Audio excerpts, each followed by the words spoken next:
What's up, everybody? This is Lyle with No Hippie Barbecue, and what I'm be doing today is I'm going to be doing some roast beef, and what I'm be using is some seasoning that was sent to me by the Grill Masters Club. Grill Masters Club is a barbecue subscription service where they send you new rubs and barbecue sauces every month.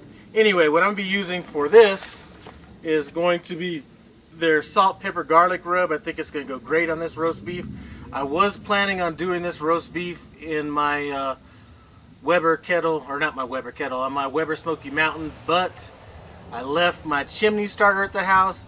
As you guys can see, I left my, my hair clippers at the other house, and I left my meat thermometer, or my electric thermometer at the other house. So we're going to kind of do this old school. Anyway, first thing I'm going to do is I'm just going to go ahead and hit this with some salt, pepper, and garlic. No bind or anything on this, and we're not going to go too heavy on it, but I do want to get all sides on it. What we are going to be cooking this on is going to be the Traeger pellet smoker. I would have liked to do it on my Weber Smoky Mountain or my Weber kettle grill, but like I said, I don't have my chimney starter.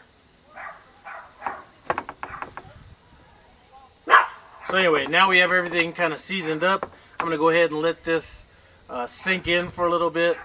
When I'm done, we're going to go ahead and get on the Traeger. I'm going to go ahead and get that started up now just so we can kind of come up to temp.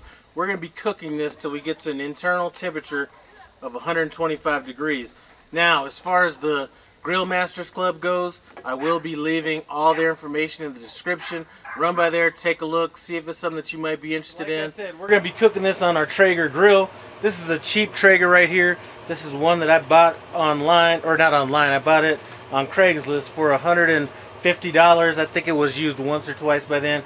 But on this one I only have 3 different settings. I have smoke, medium, and high. So smoke is going to put me kind of in that low 200 range. So that's what I'm going to be cooking this on. Like I said, we're going to go ahead and cook this until we get to an internal temperature of 125 degrees. I will have to check it manually.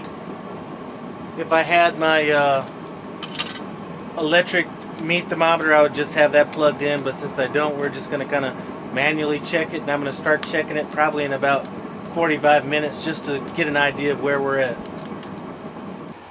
Now we're about 45 minutes into this cook, and I just want to kind of take the temperature on this just to kind of see where the meat's sitting at.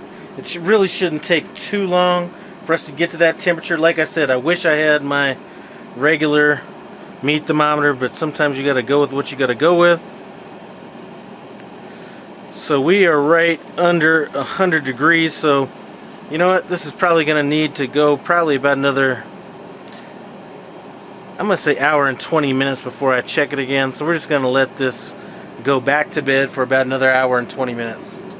Alright guys, look at my thermometer. Looks like we're right at about 125 degrees. What I'm going to do now is I'm going to go ahead and pull this off. I am going to cook it a little bit higher. I think I'm going to take it to about 133, 134 degrees after I thought about it. I'm going to go ahead and turn my smoker up on the highest setting just to see if I can get a little bit of crust on it. It's not going to be that big of a deal if I can or can't, but that's what I'm going to do. I'm going to have it sit on here for about another 15-20 minutes, and it should be time to bring it in after that. So now we've had this roast in here for about another 6-7 minutes. This is kind of the color I was looking for. It's a real nice kind of a mahogany color to it. Now what I'm going to do is I'm going to go ahead and we're just going to set it in this pan. I'm going to let this completely cool off, and then I'm going to wrap it up and throw it in the refrigerator overnight. So we're going to pick this up tomorrow when I get this thing on the meat slicer. It's just been in the refrigerator for about 14 hours. I did take it out, kind of pat it down dry. I cut off the other end just so it would fit in the meat slicer, but that looks like it's cooked perfectly. Let's go ahead and throw it in the meat slicer. This is my first run on this meat slicer, so hopefully I can get the slice size dialed in. Oh, that looks perfect. Take a look at that. I'm going to go ahead and finish slicing this up. This is the finished product. That looks absolutely perfect to me. I cannot believe how good this looks. Alright guys, so this is a done deal. I'm telling you, I'm wishing I would have bought that meat slicer a lot earlier, but I mean, this is like absolutely perfectly cooked, perfectly sliced. Tastes absolutely awesome. I know I'm going to be having me a roast beef sandwich later on today, so anyway. Man. Thank you for stopping by No Hippie Barbecue. I appreciate it.